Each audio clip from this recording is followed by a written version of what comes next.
Lez Hang Out.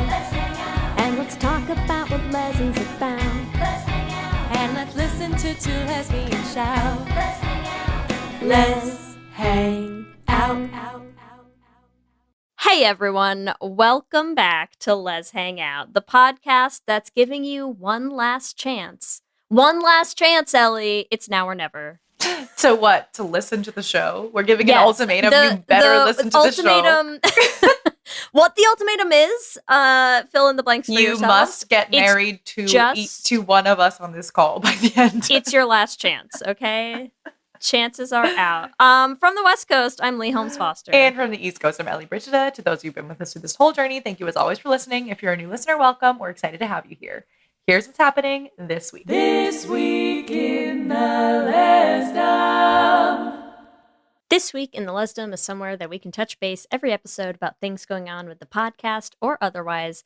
We want to remind you that in Season 9, we are still recording special Patreon bonus episodes. We have 26 of them up already on our Patreon that you can listen to if you are just missing a little bit of our voices in your ears. And we're going to be releasing our next one, our 27th Les Tricurriculars episode, on my old ass pretty soon. So keep your ears open and sign up for our Patreon to get access to all of those.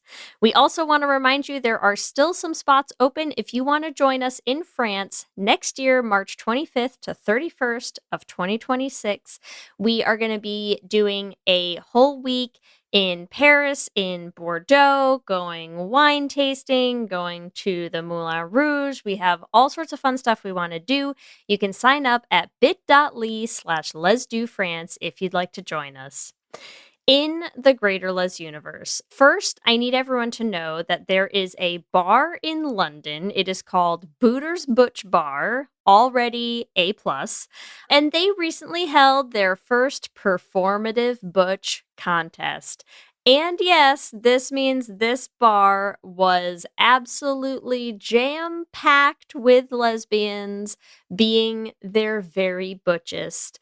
Whether that meant having more carabiners on them than, should fit on a human person, whether that means all of the sports bras, whether that means push-up displays, whatever they interpreted that to mean, it looks delightful. And if you want to throw a performative butch contest at a lesbian bar near you, please let us know. Please, can we come? Please invite us. We want to go. Also, in the Greater Les universe, I saw this headline, and I'm so sad that Ellie's not here for me to tell her about it, and so she will have to find out when she does the edit for this episode. But here is the headline, okay? Headline that I found. It says, lesbian juice sticker handed out at Casey area high school freshman orientation. And then proceeds to go on in this article that a sticker with the sexually suggestive term, quote, lesbian juice, was given out at a freshman orientation.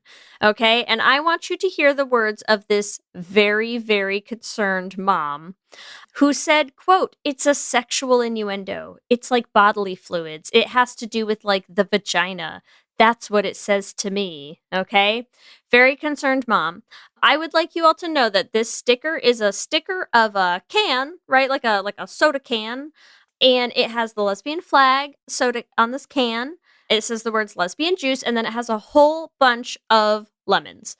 Okay? And so I need to know where I can reach out to this extremely concerned mom to let her know that that's some pressed lemons. Those are some pressed lemons. That's lesbian juice. It's pressed lemon juice. That's all. That's all that is. But she seems very, very intent on actually just picturing like vaginal fluids and wet lesbian sex. And honestly, maybe we shouldn't tell her, let her live her life. So that's what's happening this week. Back to you, Ellie and Lee. Thanks, Ellie and Lee. We are so excited to bring you episode 3 of season 9. It is the UltiGayTum round 2. Yes. And we are even more excited to be joined by a very special guest today. We have Michelle MiJung Kim, who's the award-winning author of The Wake Up, a global speaker, and also the host of the new podcast, I Feel That Way Too, that's exploring big, messy questions we don't usually say out loud. Michelle, thanks for being here. Thanks for having me. We're about to say all the things out loud, though, Yeah. right? Like all of them. Oh, yeah. We have to. This Yep. is going to be quite messy. Tell our listeners before we dive into the ultimatum, tell them a little bit more about your podcast, what it's about, and also maybe your favorite messy question. Okay. Well, so the podcast is called I Feel That Way Too, and it's essentially about courage and community. I think when I look outside into the world or on social media, more and more we are becoming isolated, whether it is grappling with questions or with the polarizing views on political issues, all the different traumas that people are experiencing and dealing with alone. So I wanted to create something that helps people to feel a little bit less alone. And the entry point to that is asking these existential questions that we all grapple with, from who am I without my job to can we be friends if we politically disagree? What if I'm not above revenge? For those of us who are, values aligned with transformative justice, restorative justice, but have a hard time actually getting over the embodiment of punitive justice that we grew up with.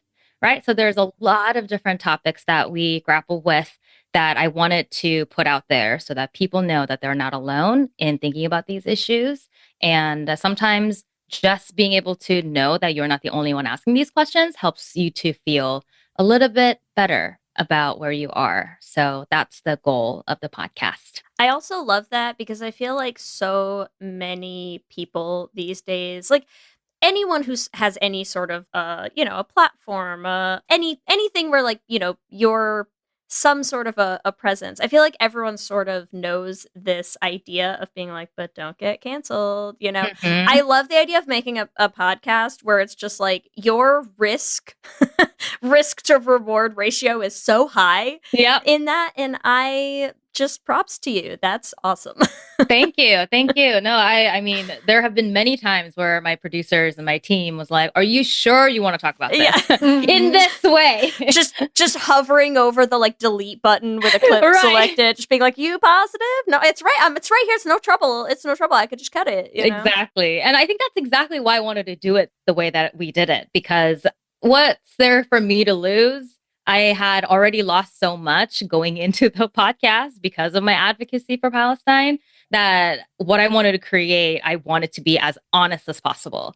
I wanted it to be as real as possible, as human as possible, so that we can actually talk about the stuff that we are bothered by instead of trying to use euphemism. Like, we are inundated with euphemism everywhere, and just whitewashed truths and, polite ways of dealing with these problems that are not pretty, right? They are inherently messy and they are complex. They don't sometimes have neat answers. And I wanted us to dive right into the mess so that we can actually be human about it. Love that. And we're going to dive into some mess today. So excellent. Let's do it.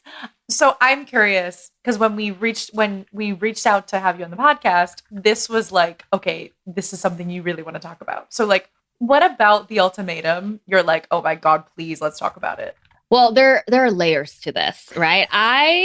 First of all, I watch way too much reality TV.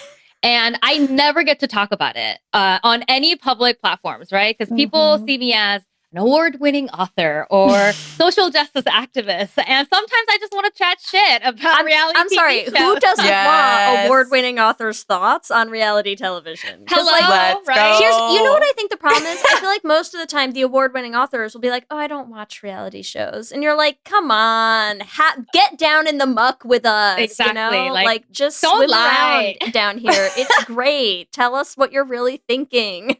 Exactly.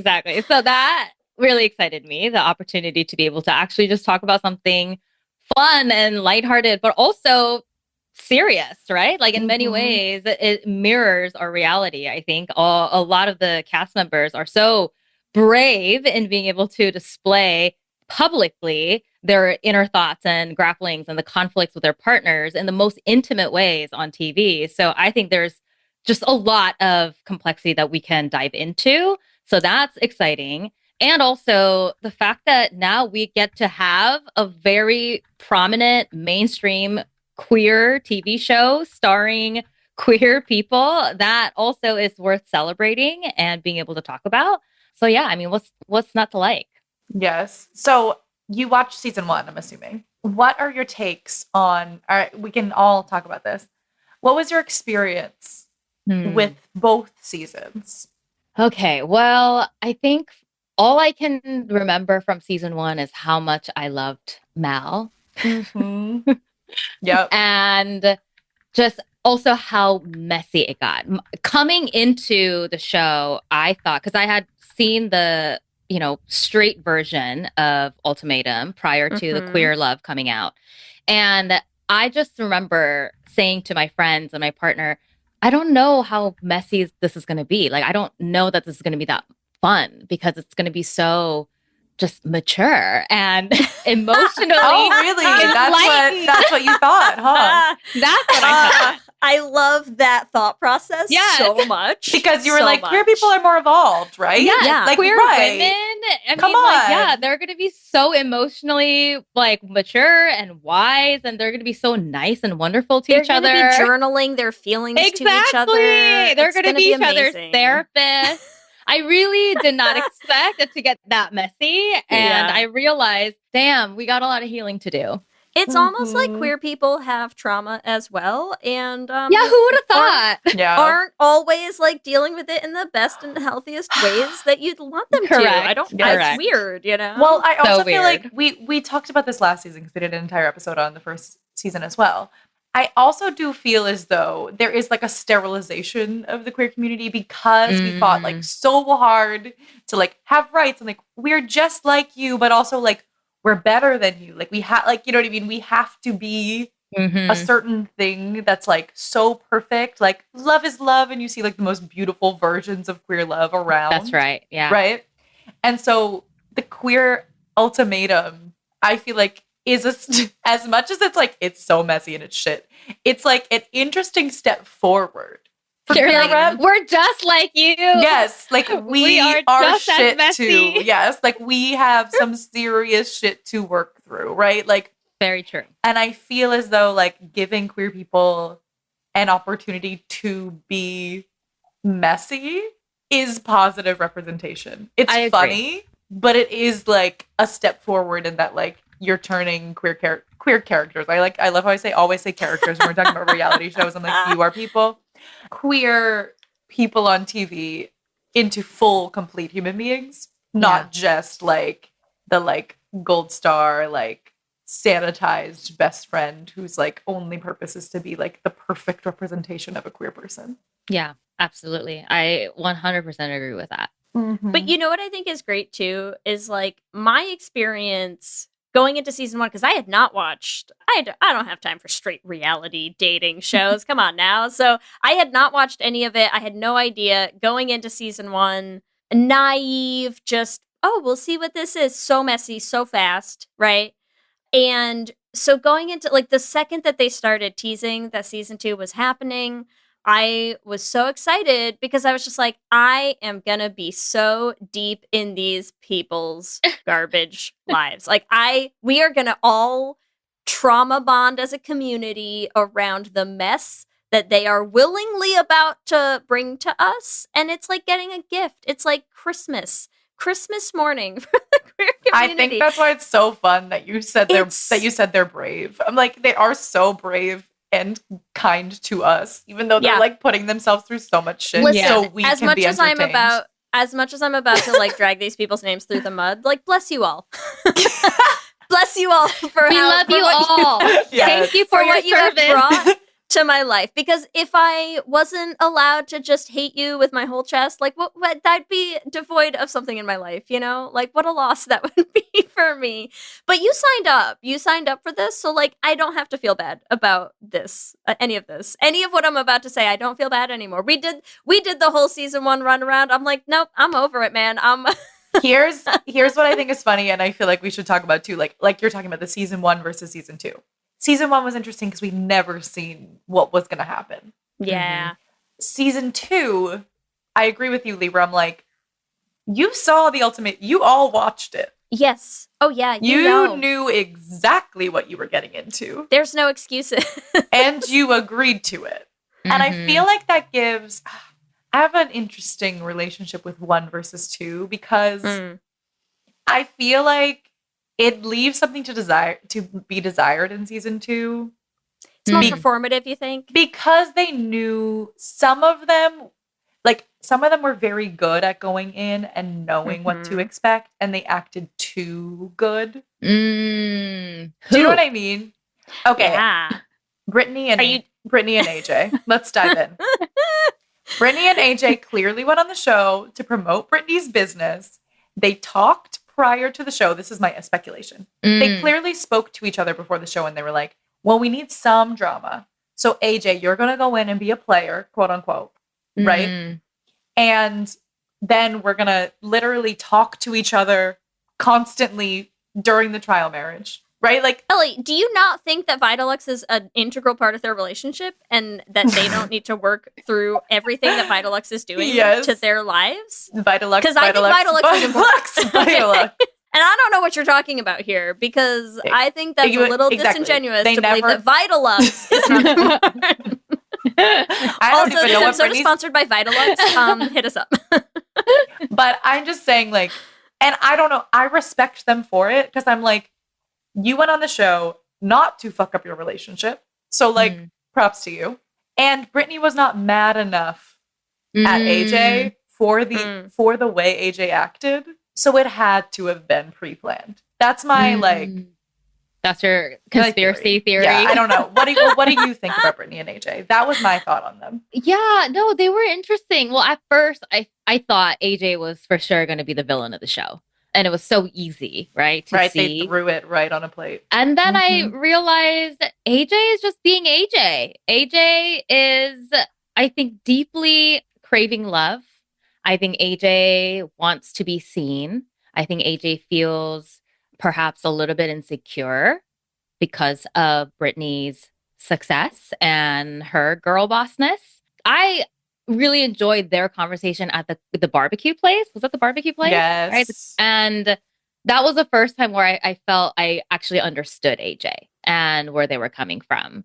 And also how much safety Brittany provides AJ, which I thought was really sweet to see. And I think sometimes what I've observed in people who perform this like hyper masculinity is this deep sort of sense of needing to protect themselves with this external performance. So that's what I thought about AJ and Brittany. And I was also upset that Brittany didn't get to have like a hot romance. And I felt really disappointed that no one was like wooing her. Yeah. It didn't make any sense. It didn't make any sense. She's the hottest one there. Listen. Literally, as much as I'm like making fun of the whole Vitalux thing because I think it's hysterical and I totally agree, it's still not even enough to make me care or like think less of Brittany. I think she's an absolute star queen. Love her. That's what I'm saying. I respect them for the game. Yeah, we sat there the whole season being like, the least believable thing here is that AJ would say no to Brittany. Like, on what planet that happens? Like, insanity. What are you doing? Because, no, I agree. I think Brittany's great, and I 100% agree about the very, like, I'm always curious when you watch shows like this, and it's like, I have a bunch of, like, straight coworkers who were watching this season as well, and you're always like, are you all as aware of the whole, like, mask in the streets, teeny tiny baby at home? I'm like, do you know that that's going to be happening? Because, like, it perfect sense, I think, to a lot of the, you know, like, the gays watching. Yeah, AJ's, like, clearly the emotional bottom in the relationship. Oh, for sure. Like, so clear. So for sure.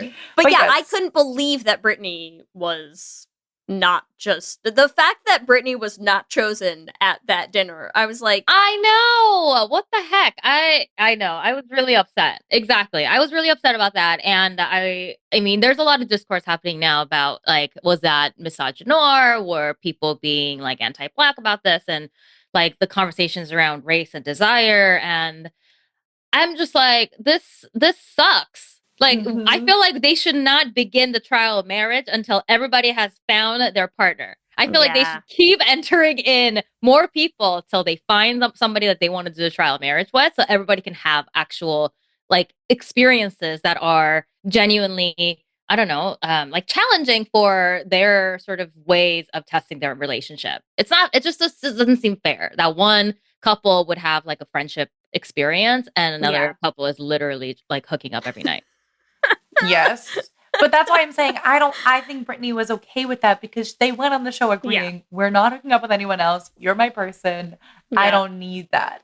So it's if AJ had matched up with Marita, do you think that would have happened? Yeah, it might have been different. That's the thing. I think so. I think AJ got butthurt that Marita in the moment said something a little bit negative about AJ. And then I think they just like wanted to choose somebody else. I don't know. I feel like AJ chose Marie because it was safer. And AJ was like, I don't want to fuck it up with Brittany. But and then Brittany got to play in-house therapist to Marita and hand her a fork every now and then. And it's like, what more? What more could any marriage ask for? But I also, that is funny because I'm like, I wonder if they did a like revamp version of it where they like, you know how like in other shows, like I guess like a Love Island or something like that, where they would like a new couple has entered the bombshell. Yeah, right?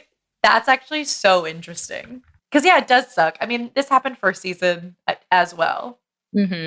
Where, like, certain couples get together because they have chemistry and other couples are, like, sort of the leftovers. Yeah. That's shitty. And that sucks. Where's the equity in that? But you know what else I think is interesting is I heard that season 1 was edited to look a little cleaner than it was. Like, it sounded like the Tiff choice and Sam were night, leftovers as well. Yes. Yeah, was like that a little, was like but I think there was a little more stuff than they actually aired as well. And the way that they chose to edit this, I was really surprised. They didn't really even try to make it seem like anything else was happening. They were just like, so you two straight up didn't get chosen. Have fun. It's like, wow.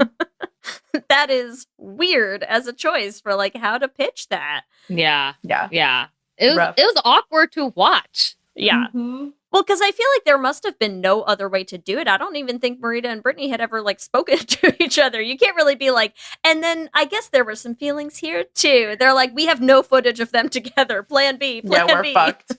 Yeah. But yeah, Brittany got screwed. I guess it's an interesting question because you're like, well, she didn't get an opportunity to have. So do you feel like it is important in the ultimatum for them to have an opportunity to like flirt and hook up with their trial marriage partner? Like every single one of them should have that opportunity? I think it depends, I guess, on what the couple is looking for coming into it. Because for like, if they are really trying to decide whether the person that they came to the show with is the person that they want to leave with, and the ultimatum is that if you want me, then you should be able to fight off all these temptations. I mean, the whole concept is just like ridiculous because, hello, have you heard of poly? Exactly. But I think that if you are actually wanting to test, like, is this person really for me in all these different ways? Like, my love for this person really going to be able to withstand my connection to other people, or would I be able to connect with other people just as well as this current partner? Then I think it would be only fair if people have those connections to experiment. And I think it's totally fair to also have really amazing, incredible experiences with someone and then to choose to go back to your partner because of XYZ reasons, but to not even be able to have those experiences and sparks, I think is a little bit of a different calibration than the other partner's experience. So yeah, that's how I feel. And I think there's another sort of aspect to this, which is when you see your partner being with someone and you are not in a situation where you feel drawn to someone else, I think that inevitably enhances the feeling of insecurity.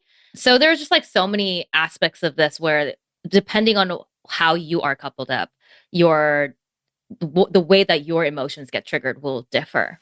Yes. Yes. Well, because also I feel like that's like sort of the Marie and AJ situation. Oh, 100%. Yes. Right? It's like Mhm.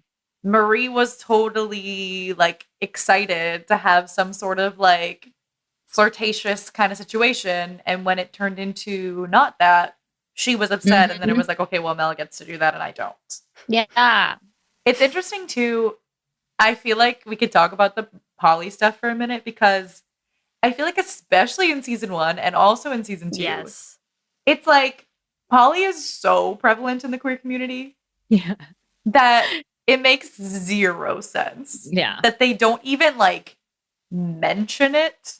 Yeah, they don't even acknowledge it that that's a possibility. I mean, that's the whole, I think, premise of the show is it was built for a straight audience with Yes. straight cast. And in not just sexuality, but like the approach to relationship structures, right? Like I think the whole idea of poly is defying the norm. And to me, that's a very queering process of how we live our lives. And to then have just the cast members embody the sexual orientation of queerness, but then not embody the politics of queerness, but they have to fit into the structure of heteronormativity. Like, I mean, that's where the mess gets created, I guess. Yeah. Yeah. But I also Because, feel like you yeah. could still have a poly mess. Do you know what I'm saying? Like poly That's is true. not That's true. poly Yes, is not 100%. like poly is not inherently not messy, right? So it's like Very true. so I do feel like it's like both, right? It's like if you throw in the poly, yes, it takes away the like, oh, you cheated on me monogamy kind of Right. situation.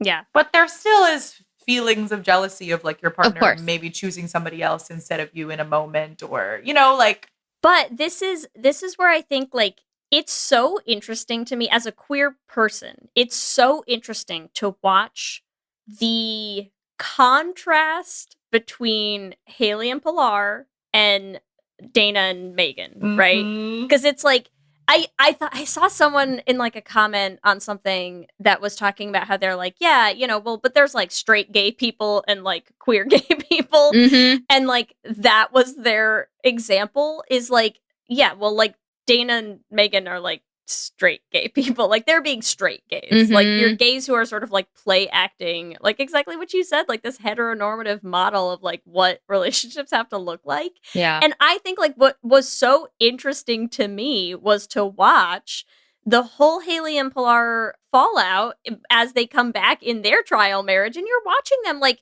talk about their emotions, being brutally honest with each other, like dealing with the fact of saying like, I obviously still love you and want to spend my life with you, but also had these other feelings. And here's what that's bringing up for you. And I'm like, yeah, you're watching like what is essentially like the kind of conversations I would expect in a poly relationship that are gonna come up that are just natural human feelings just being dealt with and addressed versus like, I can't believe you, I'm gonna call my mom, like how dare you do the same thing I did. And I'm just like, I can't, like it's laughable, it's comical. How are you out here on a gay show being like, yeah, we're gonna teach our families about queer people? And I'm like, are you though?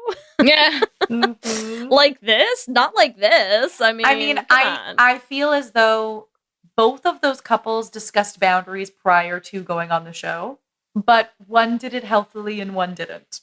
Yeah, well, Right? Like it's like but I- whomst could you yeah. mean? well, Ellie? it just seemed very clear. Like I'm like, what I wanted was a throuple between Pilar, Kyle, and Bridget. Bridget. Yeah. I think we were all rooting for that. Because I feel like they wanted, like, I'm like, please tell me Kyle and Bridget are not poly. Like, if, like, you're poly. I don't know that Kyle could be poly. Yes. Based on what I saw. Yeah. Yes. I don't know. Maybe. I think I can see Bridget being poly. Yeah. But like going back to Haley and Pilar, I do commend them for being so honest with each other. The emotional maturity and honesty that they were able to muster up and the capacity that they had to actually go through such uncomfortable conversations. Like that was incredible to see. Mhm. And on the other hand, I mean, I think you are sort of signing up to have a really messy and potentially harmful and abusive experience if you're coming into the show without full consent, like full mutual consent, right? Like Yeah. when I watched Megan, for example, say, I don't want to do this, and then they're still going through the experience, like that, I feel is so harmful Yeah. for everybody involved, right? So I just don't know how people get to that point where you are literally in front of a camera saying, I still don't want to do this, and you're still having to go through with it. Yeah, like you have to have signed a bunch of papers Yeah. by this point. you've signed a lot of things. Like you've written your name a ton of times by now, right? Like, but here's the thing, because I also have watched the straight version. People leave the straight version. that's crazy. They That's have crazy. left. They Yeah, have that's left. true. Couples have left. I mean, to be fair, didn't Aussie left, right? I think they yes, I think didn't make it through the whole trial. I think they did, but like, Oh, but like I remember very that. early Yeah, on in right? one of the straight Yeah. seasons, like one couple is just like, we don't want to be here anymore. We want to be together. Like, why are we doing this? Yeah. Didn't one propose in the Yeah. straight version, like at the table, like right before they had to split off? Oh, it's Oh, possible. wow, It's quite really? possible. Yeah. It's like, I actually can't see you with another person. Sorry, gotta go. Like, I can't. Yeah. Do That's messy. Yeah, I'll do it. I'll That's do it. crazy. Yeah. Like I want to get married. Like, let's not do this. Yeah. Yeah. I mean, it worked. It worked. That's It worked. so funny. But they don't have to stay, is my point. That's true. So it is also a part of, I feel like, Dana and Megan's relationship, where like your partner is very clearly telling you they don't want to be here. You should Yeah. listen and respect that. Like, and what is the point Yeah. of forcing your partner to do this? Like, it's not. Listen. Yeah. I'm going to do this now. I know this is like the worst time for this, but I'm going to do it for a very important reason. We're going to take a quick break. We're going to come back because I'm not going to let us start on Dana and Megan now. Okay. So we're going to come back and dive into what I'm sure is not going to be messy at all. Okay. Buckle up, everyone.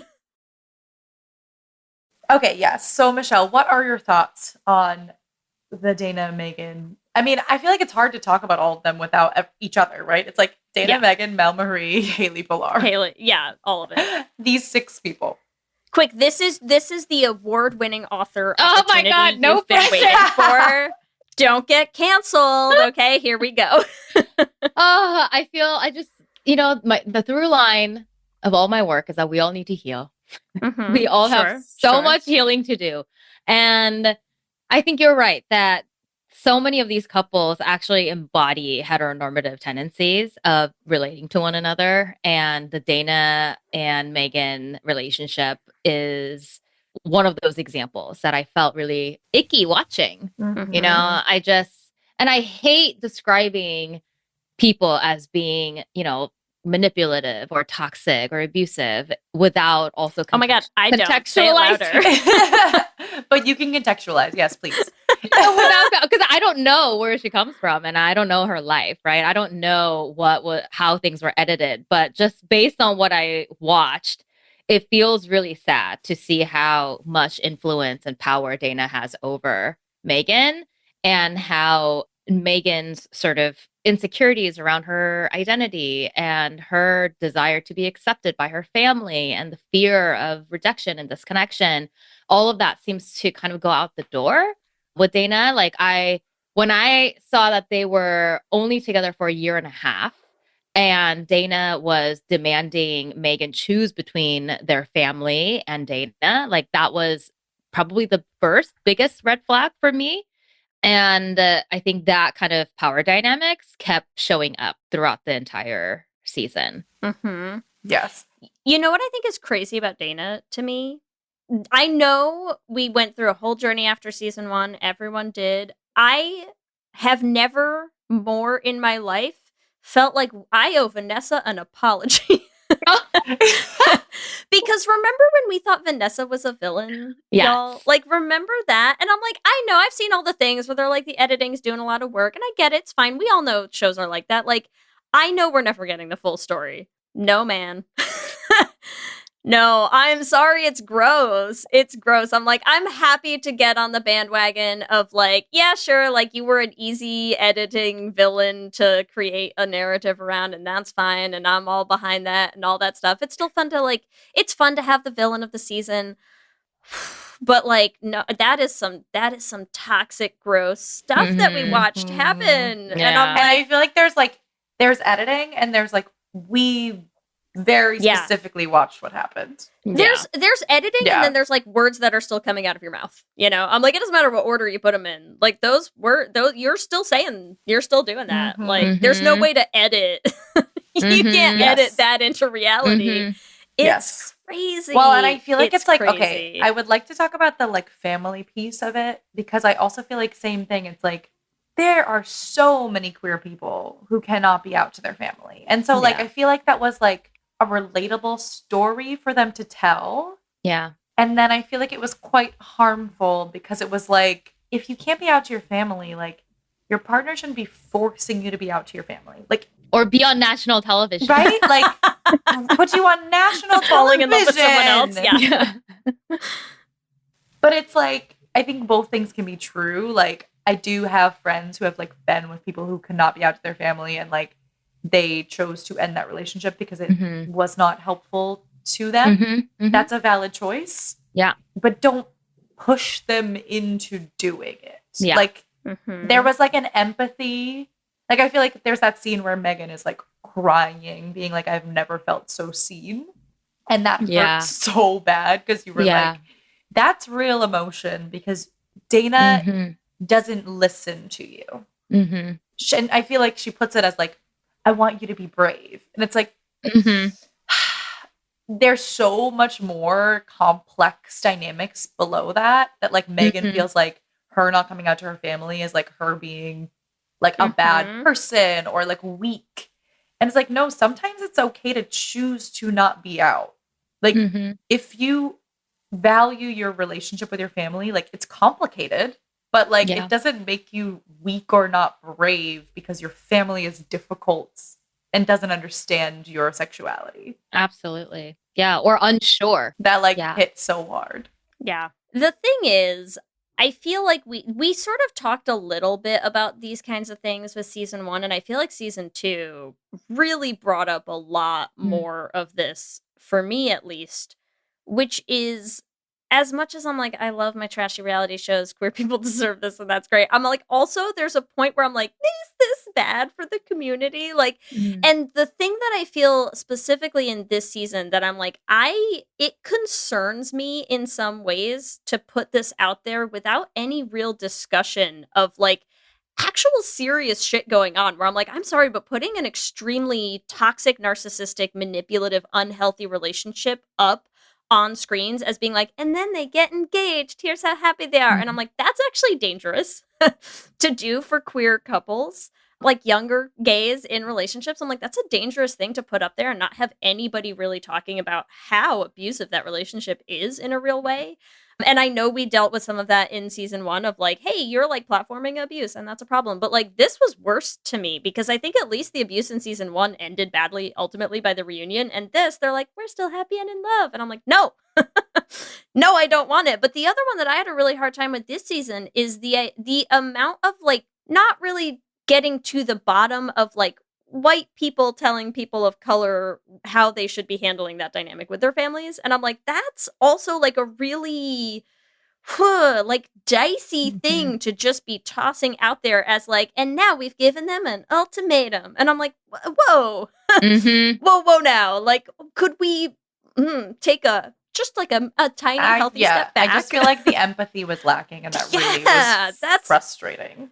That's a Mhm. lot. And I'm like, and again, that's the kind of thing where it's like, no hate to Joanna Garcia. I'm sure she's nice. Like, I know they had their whole little moment on the reunion. And I really do think, like, I think she's coming from a good place, but I'm like, you're not the right person to be able to see these things and, like, call them out for Mhm. how problematic that is. Because I'm Mhm. like, that's a big thing to just sort of brush past, you know? That's a huge thing, is to be like, yeah, this is fine.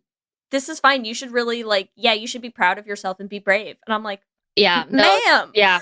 No. That So that's the real villain of the story.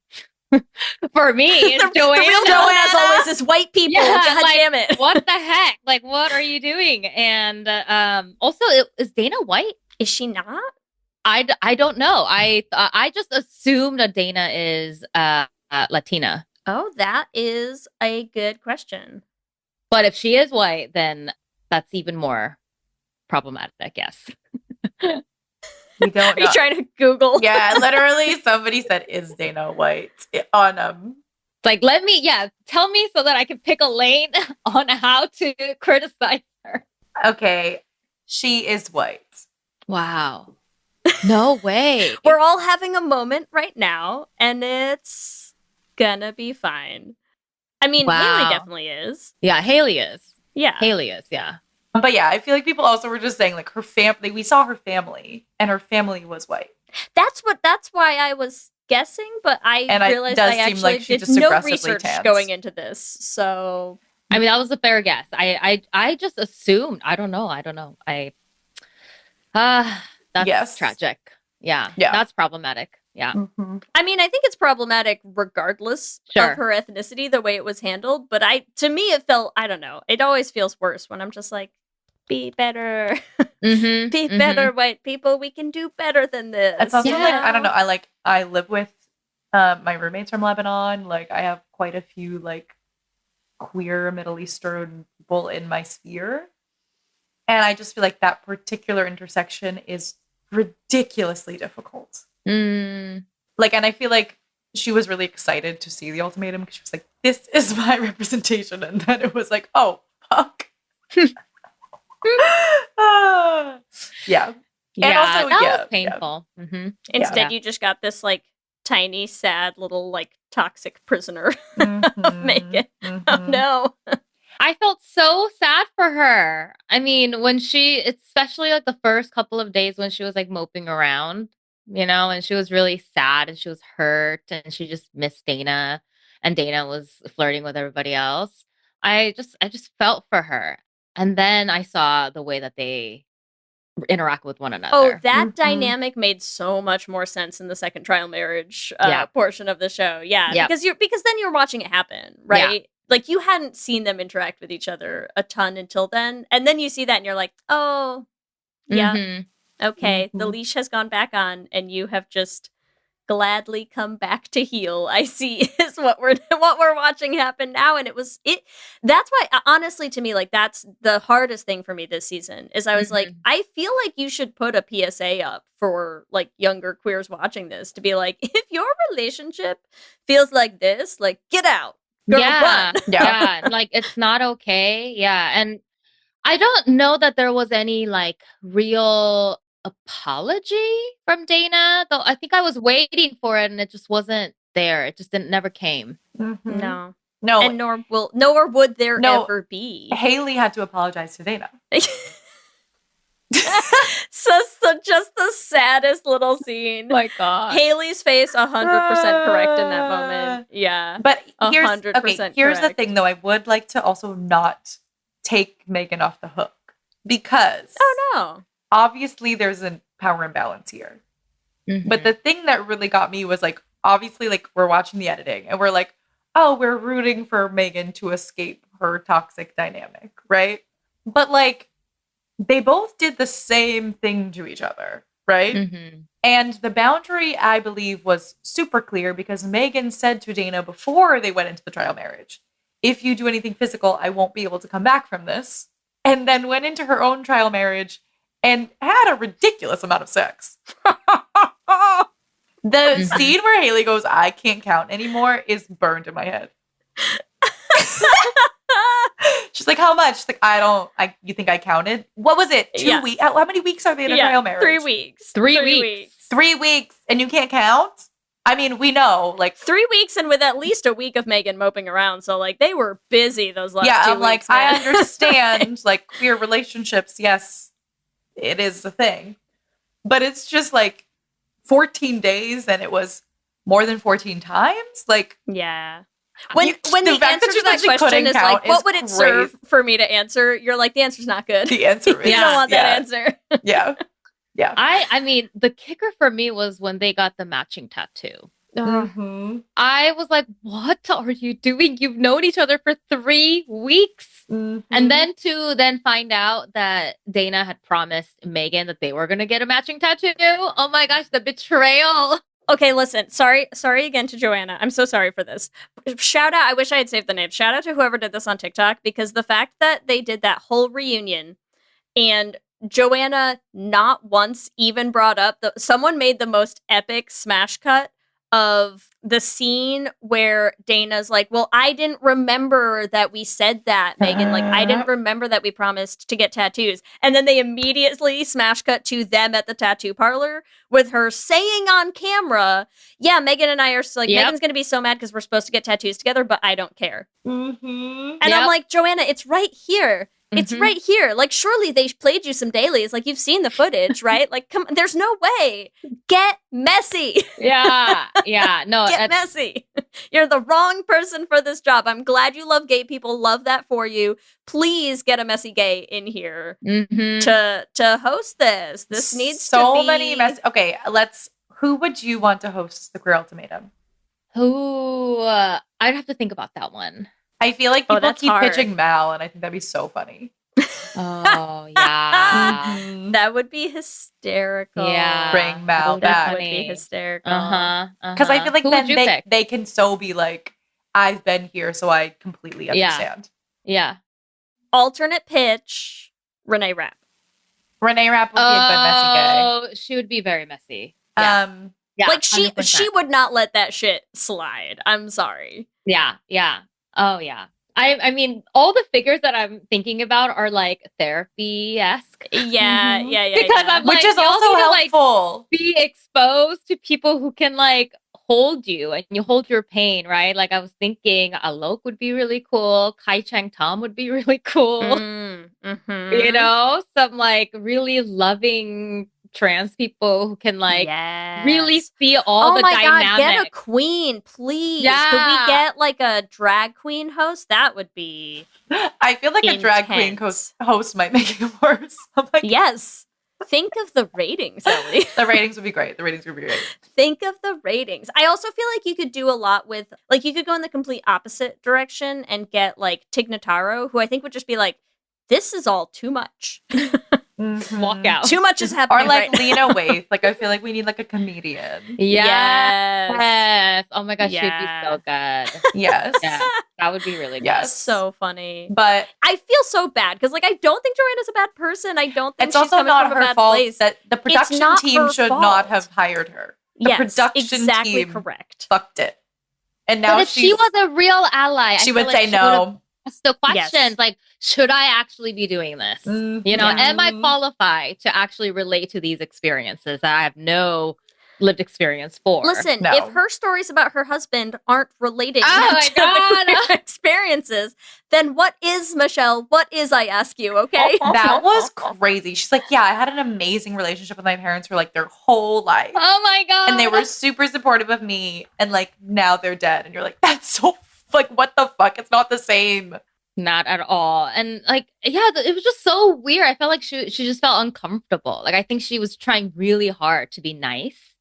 In like the I'm an ally, I'm a nice person, please don't cancel me kind of way, which made it that much more performative and not really real in that like she was too afraid to ask the hard questions. And I think that does disservice to the entire community and the audience because we need some accountability, we need some truth telling, we need some healing. And I think she was too scared to poke anything. So she was just kind of asking very softball questions and then centering herself. Speaking exactly. of lesbians, the whole lesbian sex debate.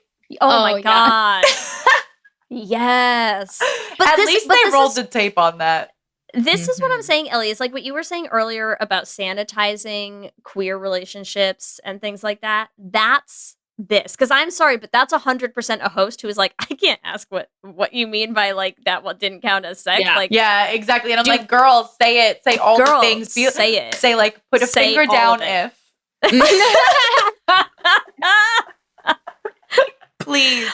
The fact that they are still trying to play this got off on a technicality bullshit game, I'm like, girl, be so fucking for real right now. You're gonna tell me you didn't fuck.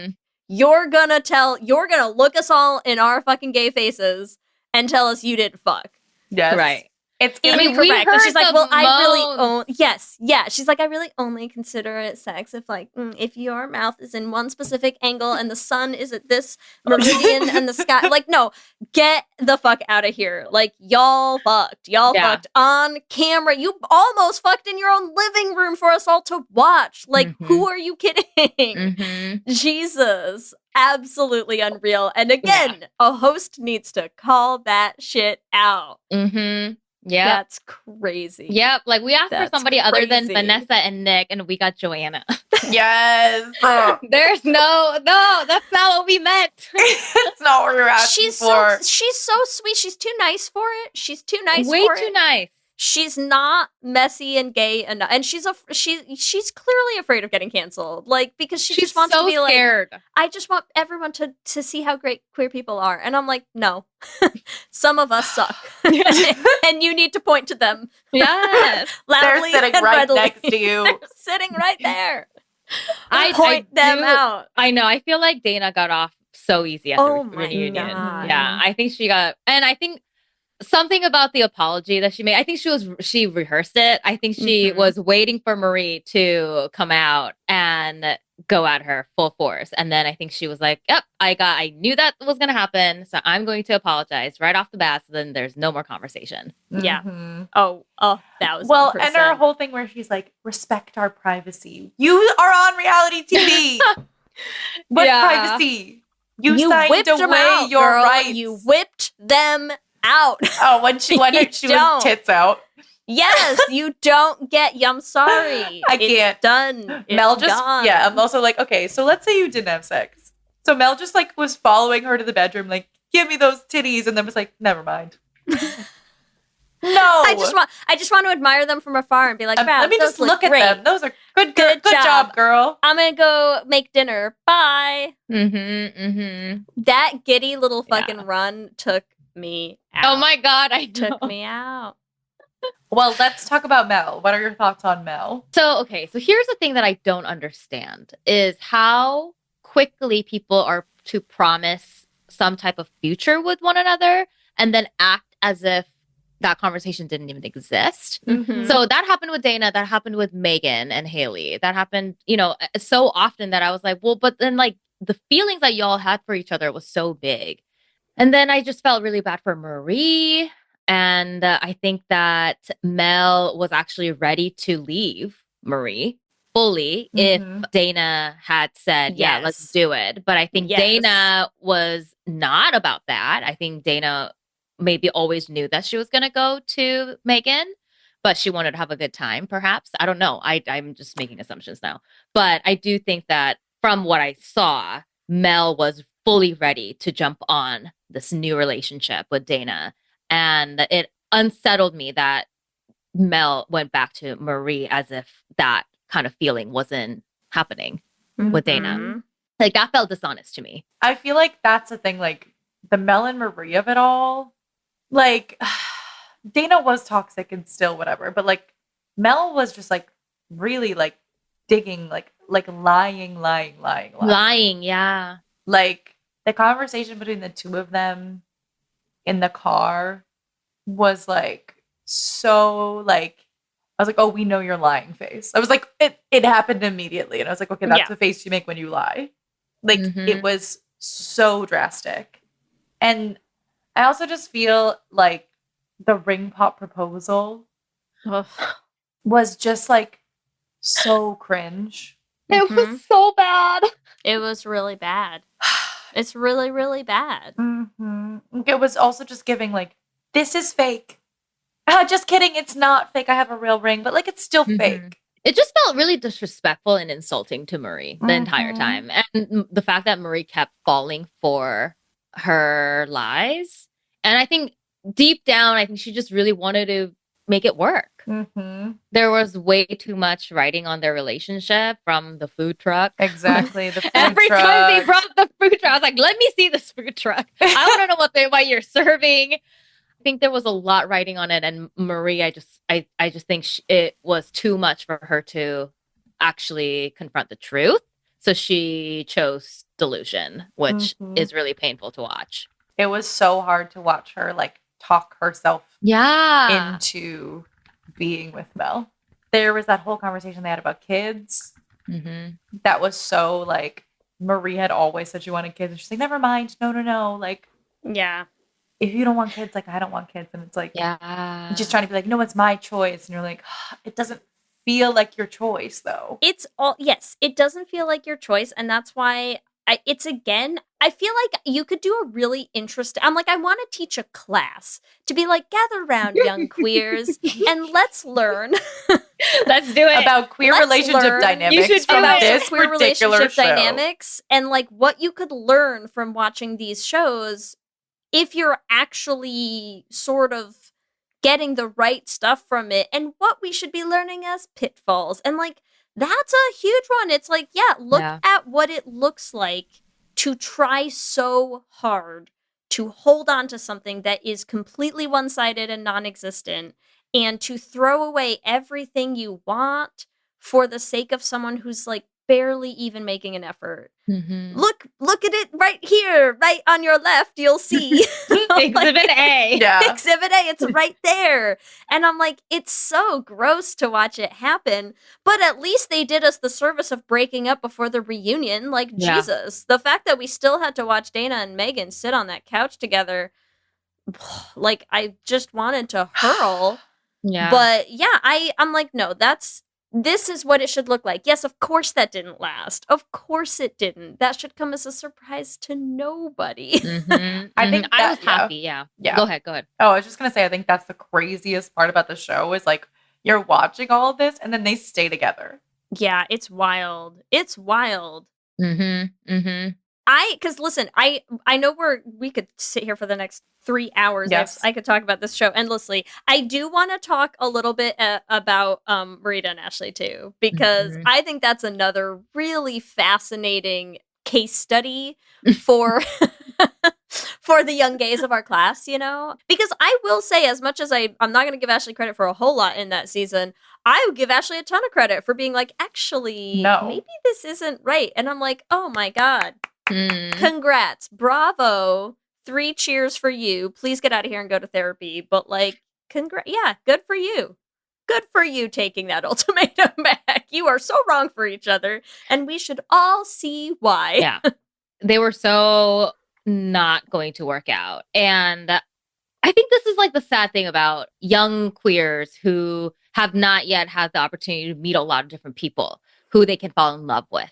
Right. And the sort of desperation to feel loved and accepted by somebody, and to have something that lasts, you know, because there's a lot of history that they share. And, you know, Marita was constantly trying to change Ashley, and then Ashley just wasn't budging even an inch to like give her what she wanted. And there was just such a mismatch of their love language and how they express affection that, like, I don't think either of them was necessarily in the wrong. I think it was just a mismatch of desire and expression. But I think if they really wanted to make it work, like, they needed to have more of a mature conversation around like what compromises they need to make and what they want to do for each other to make the other person feel loved. Yeah. Like, other than just continuously saying like, could you just stop wanting that? Yeah, right. Like, no, I'm not going to get you flowers. I also Marita's like, just get me some flowers. I also just feel like that was such a storyline thing, because like by the reunion, I was like, there's some weird, deep shit going on between the two of them that they never talked about. Yeah. It wasn't just about the flowers. Yeah, right? Like, I'm like, Ashley was calling Marita out for cheating on her 5 times. So where did that come from? We never heard about that in the, right? Like, they sort of said she had a wandering eye, but like, we didn't know what that meant. I mean, we could see that. Oh, she throw it all away on AJ. Come on. Yeah. 100%. But I think she was gonna throw and also it all I do away. feel like there was an underlying thing there with lesbian bed death Yeah. that they didn't like super address. But there's I feel like a very common thing in queer relationships when like the the romance, quote unquote. It was like not about the flowers. It was about her feeling like they were roommates and best friends. Right. And there was no intimacy Yeah. between the two of them. And it was easier to just say like, buy me flowers. And then Ashley's like, I'm not buying you flowers.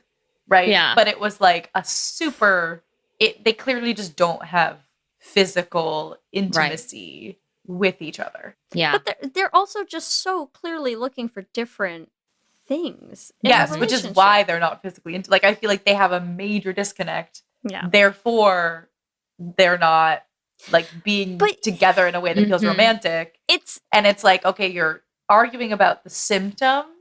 Yeah. But like the root cause is you're not right for each other. Right. But that's why I also think it's so funny to, I think you said something about this, Michelle, of like the intensity of those feelings in the 3 weeks. It's also so funny to me to have a whole show that's basically built on, like, premised on this whole thing that it also refuses to acknowledge, which is like, yeah, the intensity of feelings in the honeymoon phase of a relationship is crazy and blinding, you know, and is why so many couples sort of misread that for something deeper than it is and make really bad choices for their lives. Like getting tattoos. Like getting tattoos, you know? I mean, and especially gays who are like, my first date lasted 3 weeks, you know? I mean, like, yeah, sure. I moved in, yeah. We moved in already. It's wild. It's wild to just be like, we're making a whole show that's kind of based around the fact that, like, yeah, we're putting you all in a weird, confusing situation that is designed to bring up feelings that your brain and your hormones are physically incapable of handling correctly. Okay, make good choices, y'all. Bye. Do they get like mental health support throughout the recording? I feel like they don't. I feel like season 1, they were very explicitly saying that they didn't really. I don't know if that changed for season 2. No, I haven't seen any discourse about it, but I feel like it was a big talking point in season 1 that they were like, yeah, they actually really need to provide some better support for people on the show. They do that for, I think, Love is Blind. They do it for The Circle. They do it for The Circle. Like and this is like so intense. Oh my gosh. Messy. This is messy. I mean, I don't know if y'all have experience with open relationship or poly, but when I tried open relationship for the first time, like I was a mess and it was my idea. And just the things that get brought up when you are in this, like, even like a consensual experimentation of just exposing your relationship to that level of vulnerability and trust and honesty and the shit that comes up that you have to then confront within yourself around like your own sense of self-worth and your sense of security and your desires, and all of that gets brought up in such intense ways that like I literally had what like an expert would call primal panic. And like we are to imagine people watching that process, like that. Yeah, to have a camera in your face dramatic, the whole time. You know, that's just so wild to me. So I mean, like, props to people for going into this, but also like they need support all around to be able to do this. And I think I read that Megan ended up in a hospital recently. I don't know if that was related to like all the hate that she's getting, but I think it does take a toll to go through this kind of experience. Yes, they signed up for it, but still. I will say, and as much as I really don't feel like I'm going to pull many punches in our conversation. The only thing I will say I do think is sad is I feel like it is hard to watch someone like Megan, who is in like clearly an abusive relationship. And I'm like, you all know that like giving her shit about it just reinforces that being her safe place and her safe person in a way that's like not gonna fix it. It's not gonna make it better. That doesn't make it better. Therapy might make it better, but like that's not gonna fix it, you know? And it's like, yeah, sure, like you signed up for this and whatever, but I'm like, yikes. That's a whole yikes right there, you know? It is a whole yikes. I feel like they should all get free therapy for at least like 2 years. You Netflix. May be entitled to compensation. Yeah, absolutely. Listen, cast members. That's the least they could do to them. That is, it is crazy. It is crazy. And can we talk about the conversation between Megan and Haley on the Yes. bench? Please. The That- one pre-proposals. Yes, that was so painful to me because I almost felt like Megan was someone else.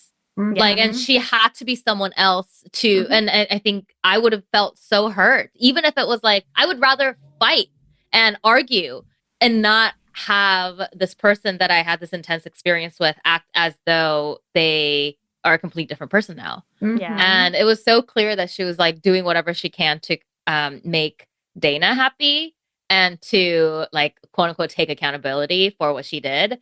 And it was just so heartbreaking to watch. Yeah.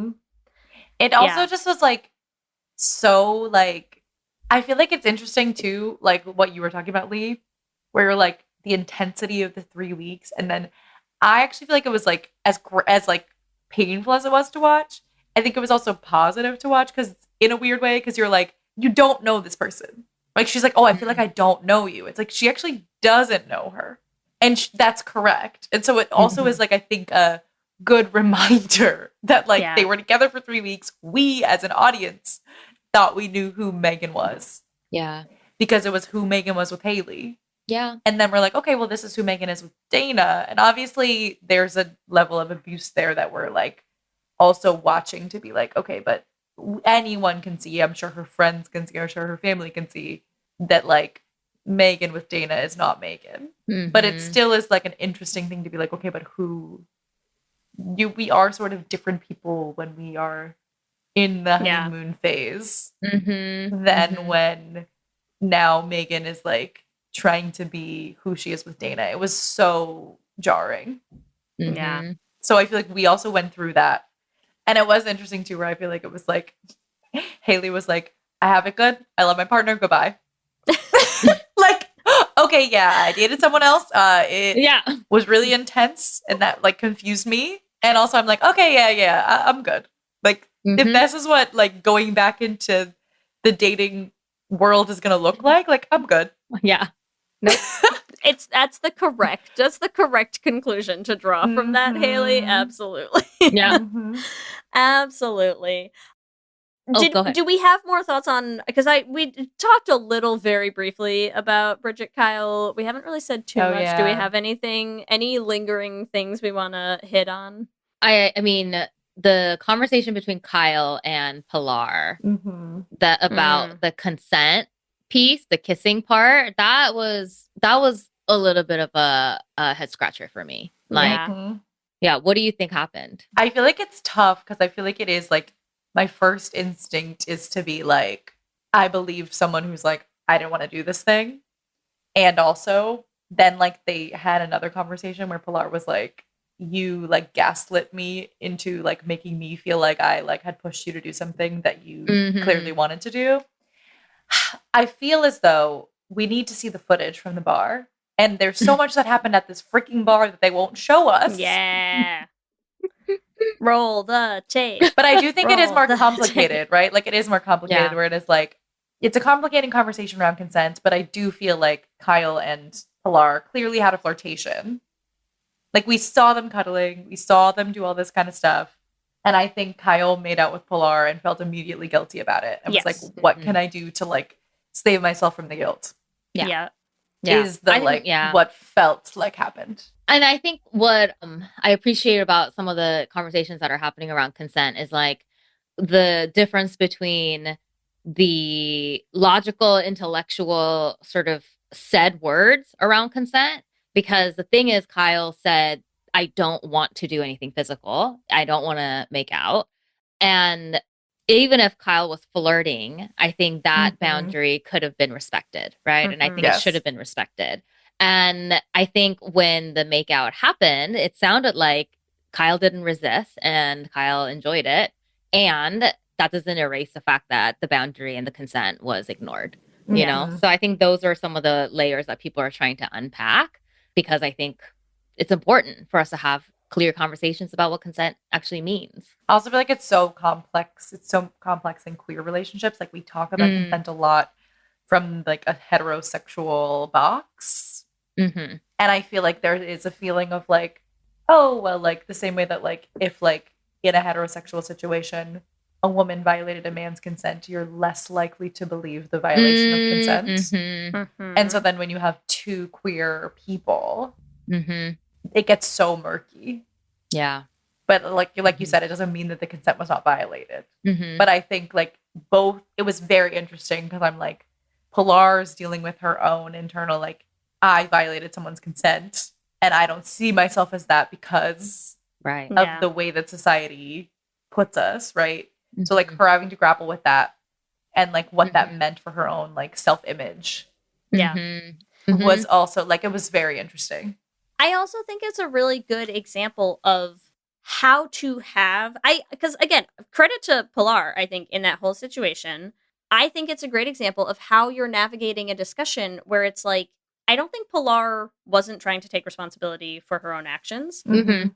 I think she was also holding a boundary of saying like, but I am not the only person who has things to acknowledge and answer for and that we need to deal with here to be able to move forward. Like you can't only move forward with one person. Yeah. Most situations are gray areas, right? So it's like I think getting to see that example of saying like that's fine, but like you are also not going to pretend that like I was the only one who fucked up here or that I was the only one doing things that like were getting messy and murky and like unclear and like getting us to this point. Like I think that was actually I think a really important thing for Kyle, Mhm. because you get the impression that like Kyle and Bridget have not really learned how to navigate conflict very well between two like extremely avoidant personality types Mhm. who Mhm. are just like just brush it under the rug and never look Mhm. at it again. Everything will go away soon and these ugly feelings will pass, like so I think that was a super important thing. It is also bringing up for me that I do have one controversial nomination for a judge for this show. It is a straight person. It is Kyle's mom. Yes. I nominate Kyle's mom. What a queen. Love her. Queen, She's queen, so queen. cute, so sweet. I'm like, yeah, please come and talk to all of these messy gays about relationships. That'd be great. Yeah, please mother all of them. Please mother all of them.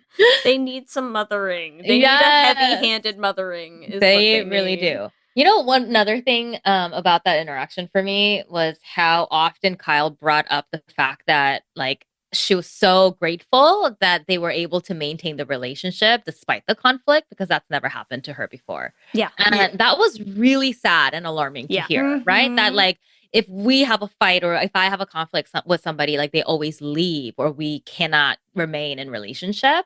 And I was like, oh, well, I'm glad that she got a taste of what it's like to go through conflict and still be in relationship because Yeah. that's what all of us need to practice in our Mhm. like romantic relationship, but also friendship and also family dynamics. It's like we don't have that skill set. So that was kind of alarming to hear that repeatedly. Like she kept Mhm. thanking Pilar for teaching her that doesn't have to be the end. Yeah, And- and it is interesting because now Bridget and Kyle are still together, and I'm like, but we never saw you. I'm hoping this Yeah. means that they addressed, like Kyle brought that into their relationship. But it was Mhm. interesting because how they've been together for a long time, Mm-hmm. right? Like, do y'all fight? Yeah, like Yeah. it's interesting. It was like, okay, you've never had a conflict, or you have had conflict and it like never was resolved. Like you just have Right. continuous unresolved conflict. That was definitely like we didn't It's a see. crazy thing to say and then never really We loop never back addressed it around again. to in the show. Mhm. Which is crazy. Like, because again, listen, young gays, in our classroom, okay, like it is important to learn how to navigate conflict is a part of life in your romantic relationships, in your like friendships, in your Mhm. professional relationships. Like, you gotta learn how to get through this in a healthy way. And it's because it's so true. Like, it is a skill that not everybody has or learns, you No. know? And like, and it's so. Oh man.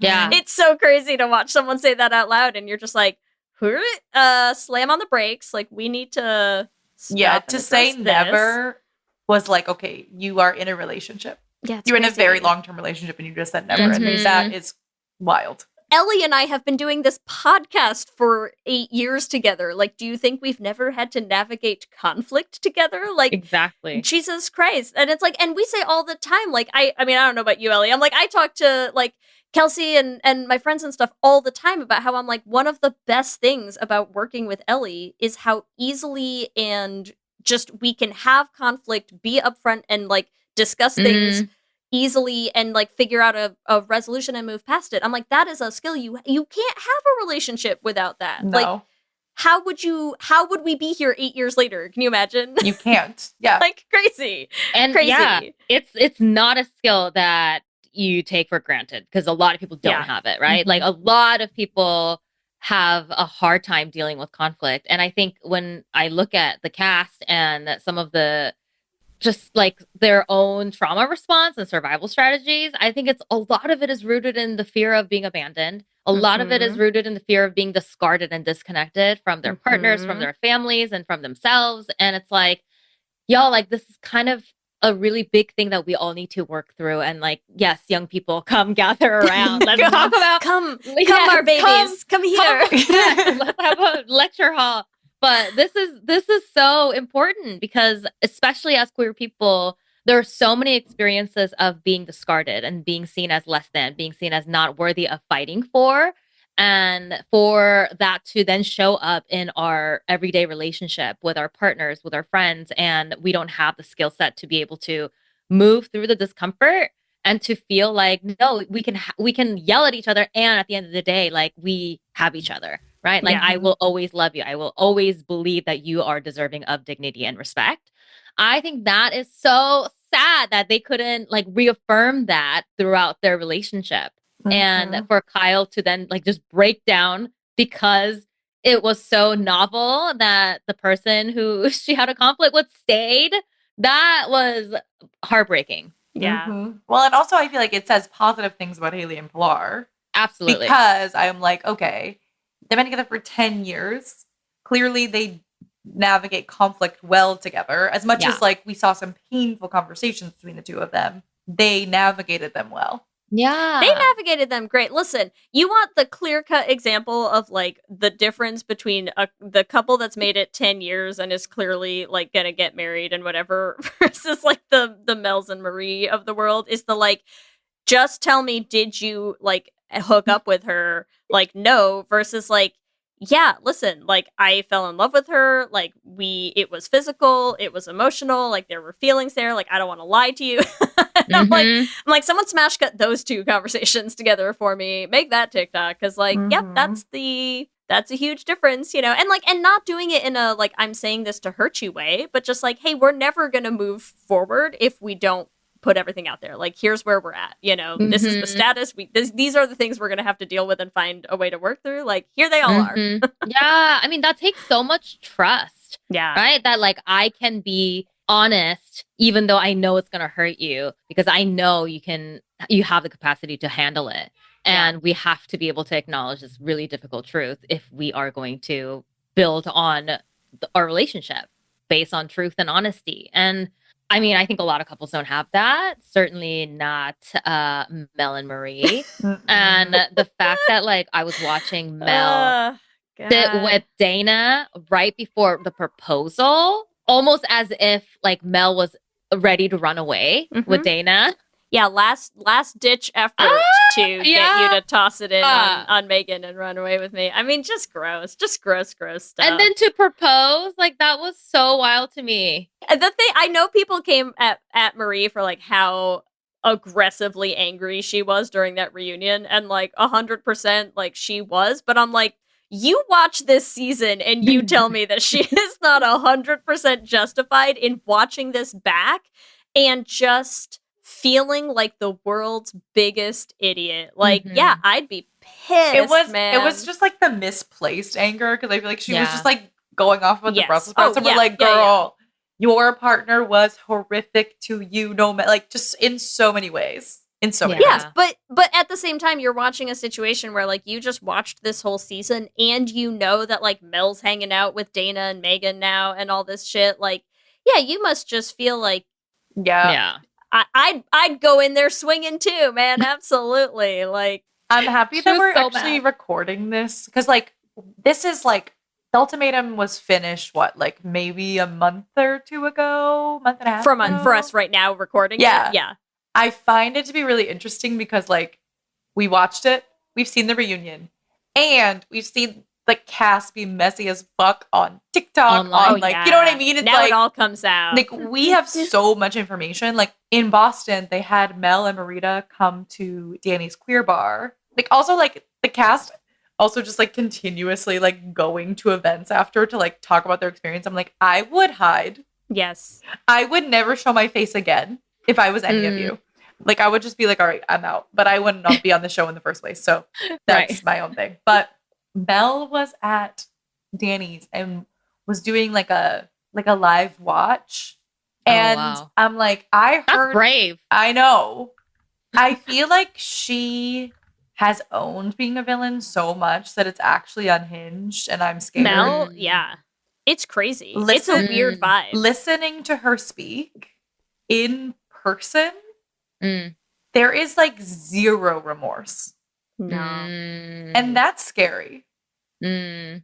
Yeah, I feel that is scary. Like, you can say as much as you want about editing, but I'm like, now they're choosing what they want to share. Yeah. Mhm. And it's not significant. Like, a Mel is like really leading into the villain of it all. And it's like, oh God. Yeah. I mean, I felt like during the reunion, I kind of saw that come out of Mel, right? Like this like nonchalant attitude of like, yeah, I was a villain and I fucked up and blah blah blah Mhm. blah. It's almost like she's given up being able to be understood Mhm. and to be able to be met with tenderness by anyone, that she's just like, well, it's not gonna work anyway. Like no one likes me anyway. No one's gonna love me anyway. Like no one's gonna understand me anyway. And then she just kind of put up this wall Yeah. and say, well, I'm just gonna double down on this persona because y'all, this is who you think I am, then let me just be that person for you. Which is why it's funny in hindsight. Like Dana was the worst person for her to end up with, quite honestly. If there was going to be any growth on Mel's part, because I think being in a relationship for 3 weeks with somebody who is so toxic and manipulative and is just like, Mhm. I get that you're saying this, but I actually think this completely different thing that I'm just going to project onto you. And then you're just watching Mel for 3 weeks go like, oh, am I? Okay, I guess, you know, which like I get in the sense that I'm like, the gross personality thing to do.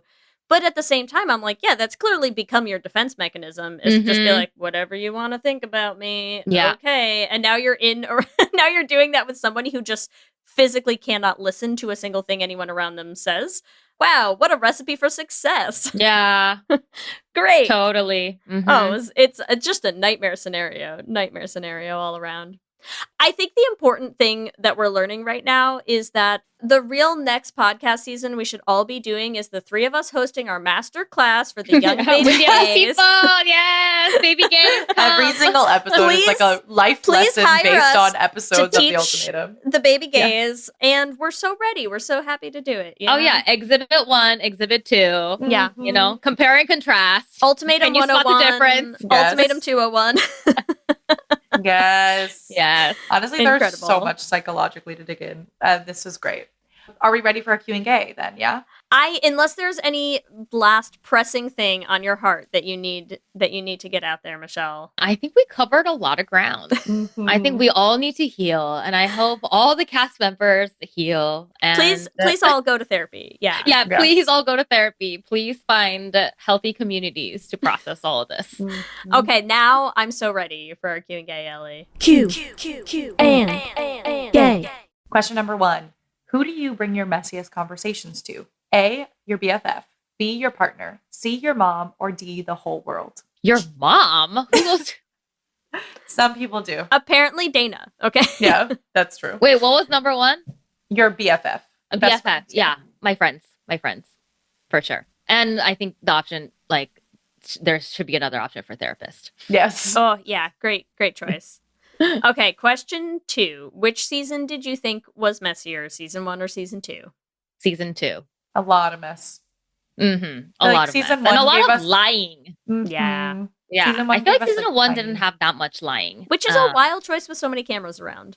Yeah, Just like, putting it out they there. know it's gonna be watched. I always find it so crazy when you watch a reality show and they're lying. You're like, What's the At some plan? point, I was like, am I being gaslit? Like, am I Mhm. remembering things incorrectly? Like, didn't she say that?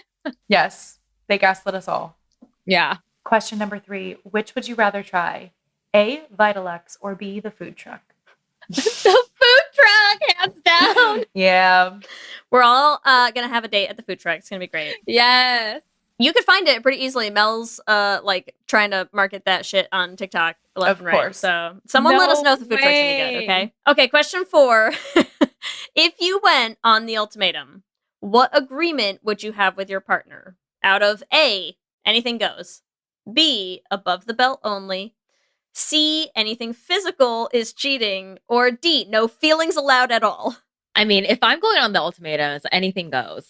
Mhm. It's really But gotta be. we It's really have gotta be. We have to be honest about what we did. That Okay. would be my boundary. Fair rule. You Mm. want the tally sheet. Mhm. Yeah, Haley needed to give you a number. Yeah. I need an exact number. Yes. All right, question 5. Who was the most toxic person in season 2? A, Marie, B, Megan, C, Mel, or D, Dana? Dana. Mhm. So it's not even that. Listen, we always say there's no Oh. wrong answers on the should have been gays. There's a or right the queuing answer. gays. There's a right There's answer. a right answer, and it's Dana. And Mhm. then I don't even feel bad about it. It's just so, yeah, it was rough. Well, It's listeners, remember you can give us your own answers to this episode's Q&A questions on our Instagram at Lez Hang Out Pod. Michelle, thank you so much for getting so messy with us today. Thank you for allowing me to be messy. This was so fun. What a delight. Yes. Let our listeners know, where can they find you on all the things? Where can they find your book? Where can they find your podcast? All of it. Yes, you can find my book wherever books are sold. It's called The Wake Up, Closing the Gap Between Good Intentions and Real Change. And you can also listen to my podcast wherever you listen to podcasts. It's called I Feel That Way Too. And then you can follow me on social at Michelle Kim on Instagram. And you can also subscribe to my newsletter on ifeelthatway2.com's website. Great. Thank you so much for hanging out with us. This was What a blast. amazing. Yeah, thank you for having me. This was really fun. We love hearing from all of you. We love continuing to build this community, and we just want to shout out some of our favorite things every episode. And this week, we want to shout out La Laura, who left us a Spotify comment about our Titanic episode. I'm saying it makes so much more sense now that Rose in Titanic was her gay bi awakening. And you know what? That's correct, and that's valid. If Rose and or Jack and or both Rose and Jack were not your gay or bi awakening, truly, what were you doing in the late 90s? Outrageous. You should watch the movie again and try a little harder to come out while watching Titanic, because that's what that movie's here for. We also, as always, would like to thank our Lesbian Jesus patrons, Mark Foster, Lizette Stye, Katie Benitez, Sophia Phillips, and Armani Gucci. and our King Princess patrons, Amy and Ellen. And Andrea Doucette, thank you so much for all your support. We could not continue to make the show without you. Remember, you can also find us on all social medias. We are on Instagram, Facebook, Blue Sky, and TikTok at Lez Hang Out Pod. You can email us at lezhangoutpod@gmail.com. You can check out our website at lezhangoutpod.com. Whatever app you use for podcasts, make sure you subscribe so you'll be the first to know when new episodes drop. We also have videos going up on our YouTube channel, so make sure you subscribe at youtube.com/lezhangoutpod to catch those. Lez Hang Out is an independently produced show hosted by us with audio production by me. Our production assistant is Kristen Murison, and other podcasting shenanigans by Lee Holmes Foster. If you want to help support the podcast, the first thing you can do is free and easy. You can leave us a rating and a review on whatever app you use to listen to podcasts. If you want to support us on Patreon, it is a huge help to us and our independent team. You can join us at bit.ly/lespatreon. You get access to our patron-only Discord chat and more than 25 bonus episodes. You want to buy some merch. We have all of our designs up on our news store. You can find it on our website or at bit.ly/lesmerch. We have so many cool designs, so many new things that we can make with the new store. So check it out. And if you have ideas or previous designs that we haven't moved over yet, please let us know. Send us an email, message us on Instagram or something, and we are happy to get those up so that you can buy them. Remember, we also have a queer production company making queer podcast musicals with guaranteed happy endings. You can find everywhere at $1beanprod. You can also check out our website at dollarbeanproductions.com. You can listen to all the episodes of our first show, The Flame, on any podcasting app. And our second show, Journey to the Heart, also on any podcasting app. And if you want to help support us in making more musicals, you can join our Patreon at bit.ly/$beanpatreon. If you want to follow us individually, you can find me at Ellie Brigida on Instagram and TikTok. You can find me on Instagram, TikTok, and Blue Sky at LSH Foster. With that, I'm Ellie. And I'm Lee. And let's hang out again soon. Let's hang out. Hey, Michael. Hey, Tom. Okay, so you want to tell him, or you want me to tell him? No. I got this. People out there. Yeah. People, lean in. Get close. Listen, here's the deal. We got big news. We got monumental news. We got snacktacular news. Yeah, after a brief hiatus, my good friend Michael Ian Black and I are coming back. My good friend Tom Cavanaugh and I are coming back to do what we do best. What we were put on this earth to do. To pick a snack. To eat a snack. And to rate a snack. Scientifically. Emotionally. Spiritually. Mates is back. Mike and Tom Eat Snacks is back. A podcast for anyone with a mouth. With a mouth. Available wherever you get your podcasts.